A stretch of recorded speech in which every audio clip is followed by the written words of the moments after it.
പുള്ളിക്കാരി വൈറലാവാൻ വേണ്ടിയിട്ടാണ് ഇട്ടത്. പക്ഷേ മിക്കവാറും ഇപ്പോൾ എയറിലായിട്ടുണ്ട്. കാരണം ഇന്ത്യൻ പ്രധാനമന്ത്രിയെ അപമാനിക്കുമ്പോൾ അത് മഹാരാജ്യത്തെയാണ് അപമാനിക്കുന്നത്. അഭിപ്രായ സ്വാതന്ത്ര്യം എല്ലാവർക്കും ഉള്ളതാണ്. അത് ഏത് തരത്തിൽ അഭിപ്രായം പറയണം എന്ന് ചിന്തിക്കുന്നത് അവരവരുടെ സ്വാതന്ത്ര്യവും അവരവരുടെ പക്വതയുമാണ്.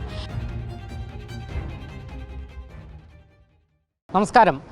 ജാൻമണി പ്രധാനമന്ത്രി നരേന്ദ്രമോദിക്കെതിരെ നടത്തിയ അധിക്ഷേപ പരാമർശം വലിയ രീതിയിലുള്ള വിവാദങ്ങൾക്ക് വഴിവെച്ചിരിക്കുകയാണ്. സോഷ്യൽ മീഡിയയിലടക്കം വലിയ ചർച്ചകൾക്ക് ഇടം പിടിച്ചിരിക്കുന്നു. എന്തായാലും ജാൻമണി ഇപ്പോൾ എയറിലായിരിക്കുകയാണ്. ഈ ഒരു സാഹചര്യത്തിൽ പ്രധാനമന്ത്രിയെ അധിക്ഷേപിച്ച ജാൻമണിക്കെതിരെ കേരളത്തിൽ അങ്ങോളം ഇങ്ങോളമുള്ള, അതായത് 14 ജില്ലകളിലുമുള്ള എല്ലാ പോലീസ് സ്റ്റേഷനുകളിലേക്കും പരാതി നൽകിയിരിക്കുകയാണ് മഹിളാ മോർച്ച പ്രവർത്തകർ. തലസ്ഥാനത്ത് കന്റോൺമെൻറ്റ് പോലീസ് സ്റ്റേഷനിൽ പരാതി നൽകിയ BJPയുടെ സംസ്ഥാന നേതാവും അതുകൂടാതെ മഹിളാ മോർച്ച നേതാവ് കൂടിയായ ബീന ഇപ്പോൾ മറുനാടനോട് പ്രതികരിക്കുകയാണ്. ഞങ്ങളുടെ കന്റോൺമെൻറ്റ് സ്റ്റേഷനിൽ പരാതി കൊടുത്തിട്ടാണ് ഇപ്പോൾ വന്നത്. ആവശ്യം എന്താണെന്ന് നിങ്ങൾക്ക് എല്ലാവർക്കും അറിയാം. 2 ദിവസം മുമ്പേ ജാൻമണി എന്ന വ്യക്തി പ്രധാനമന്ത്രിയെ വ്യക്തിഹത്യ നടത്തിക്കൊണ്ട് ഒരു വീഡിയോ ചാനലെല്ലാം ഇട്ടിരുന്നു. പുള്ളിക്കാരി വൈറലാവാൻ വേണ്ടിയിട്ടാണ് ഇട്ടത്. പക്ഷേ മിക്കവാറും ഇപ്പോൾ എയറിലായിട്ടുണ്ട്. കാരണം നമ്മൾ വ്യക്തിഹത്യ നടത്താറില്ല. രാഷ്ട്രീയ പാർട്ടികൾക്ക് ഭരണവിരുദ്ധ വികാരം അതൊക്കെ സ്വാഭാവികമായി ഉണ്ടാകുന്ന കാര്യങ്ങളാണ്. പക്ഷേ ഒരു നേതാക്കളാണെങ്കിലും ശരി തന്നെ വ്യക്തിഹത്യ നടത്തിക്കൊണ്ട് ഒരു പരാമർശം എവിടെയും ഉണ്ടാവാറില്ല. അത് സാധാരണ നമുക്ക് എല്ലാവർക്കും അറിയാവുന്ന കാര്യമാണ്. ഇപ്പോൾ 2 ദിവസം മുമ്പ് പ്രധാനമന്ത്രിയുടെ അമ്മ, നിങ്ങൾക്ക് എല്ലാവർക്കും അറിയാം, 100 വയസ്സ് കഴിഞ്ഞ് മരിച്ചുപോയ, ഇപ്പോൾ ഭൂമിയിലില്ലാത്തൊരു വ്യക്തിയാണ്. ആ അമ്മ വളരെ നല്ലൊരു വ്യക്തിയെ, ഇന്ത്യയിലെ ഓരോ ഇന്ത്യക്കാരനും അവരുടെ വികസനത്തിന് വേണ്ടി ഓരോ നിമിഷവും മാറ്റിവെക്കുന്ന ഒരു വ്യക്തിയെ രാഷ്ട്രത്തിന് പ്രദാനം ചെയ്തിട്ട് മൺമറഞ്ഞു പോയ ഒരു വ്യക്തിയാണ്. ആ അമ്മയെ അപകീർത്തിപ്പെടുത്തുന്ന രീതിയിലും പ്രധാനമന്ത്രിയുടെ കൃത്യത്വത്തെ അപമാനിച്ചുകൊണ്ടുള്ള പോസ്റ്റായിരുന്നു.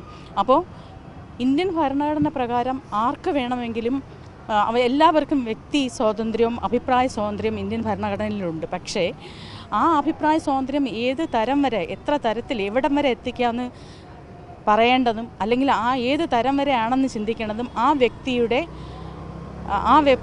പക്വതയാണ്. ആ പക്വത ഇല്ലായ്മയാണ് നമ്മളെല്ലാവരും കണ്ടത്. പക്ഷേ ഇന്ത്യൻ പ്രധാനമന്ത്രിയെ അപമാനിക്കുമ്പോൾ അത് മഹാരാജ്യത്തെയാണ് അപമാനിക്കുന്നത്. അതിന് ഓരോ വ്യക്തി, ഇന്ത്യയിലെ ഒരു വ്യക്തി എന്നുള്ള നിലയിലും മഹിളാ മോർച്ചയുടെ സംസ്ഥാന ജനറൽ സെക്രട്ടറി എന്നുള്ള നിലയിലും ഞങ്ങൾ എന്തായാലും അതിനെതിരെ പ്രതികരിക്കുന്നുണ്ട്. അതിനോടനുബന്ധിച്ചാണ് ഇന്ന് കേരളത്തിലുള്ള എല്ലാ പോലീസ് സ്റ്റേഷനിലും മഹിളാ മോർച്ചയുടെ പ്രവർത്തകർ ഇന്ന് പരാതി നൽകിയിട്ടുള്ളത്. അതേസമയം ജാൻമണി ഇപ്പോൾ നല്ല എയറിലുമാണ്. അതിന് മറുപടി എന്നോണം ഒരു വീഡിയോ കൂടി പുറത്ത് വന്നിട്ടുണ്ട്. അല്ല, ഞാൻ പറഞ്ഞില്ലേ, അഭിപ്രായ സ്വാതന്ത്ര്യം എല്ലാവർക്കും ഉള്ളതാണ്. അത് ഏത് തരത്തിൽ അഭിപ്രായം പറയണം എന്ന് ചിന്തിക്കുന്നത് അവരവരുടെ സ്വാതന്ത്ര്യവും അവരവരുടെ പക്വതയുമാണ്. നമ്മുടെ പ്രധാനമന്ത്രിയെ പോലെ ഒരു വ്യക്തിയെ എന്തും പറയാം എന്നുള്ള അധികാരം ആർക്കും കൊടുത്തിട്ടില്ല. അങ്ങനെയാണെങ്കിൽ നമുക്കും ആർക്ക് വേണമെങ്കിൽ, നമ്മുടെ വീട്ടിനടുത്തുള്ള ഒരാളെ പറ്റി നമുക്ക് വേണമെങ്കിൽ മോശമായി സംസാരിക്കാം. പക്ഷേ അവർക്ക് മോശമായി സംസാരിക്കുമ്പോൾ അതിനെതിരെ നമുക്ക് നിയമ നടപടികൾ സ്വീകരിക്കാം. ഒരു ജനാധിപത്യ രാജ്യത്ത് നിയമം എന്ന് പറയുന്നത് ഇങ്ങനെയുള്ള കാര്യങ്ങൾക്കും കൂടി വേണ്ടിയിട്ടാണ്. ഒരാളെ പറയുന്നതിന് പരിധി വെച്ചിട്ടുണ്ട്. ആ പരിധി ലംഘിച്ചു കഴിഞ്ഞാൽ നമുക്ക് നിയമപരമായിട്ടുള്ള നടപടികൾ സ്വീകരിക്കാം. ആ നിയമപരമായിട്ടുള്ള നടപടികളാണ് ഇപ്പോൾ സ്വീകരിച്ചുകൊണ്ടിരിക്കുന്നത്. എന്തായാലും എല്ലാ ജില്ലകളിലുമുള്ള പോലീസ് സ്റ്റേഷനുകളിലും ഇന്ന് പരാതി കൊടുക്കുന്നു. എല്ലാ ജില്ലകളിലുമുള്ള എല്ലാ പോലീസ് സ്റ്റേഷനിലും ഇന്ന് പരാതി പോയിട്ടുണ്ട്.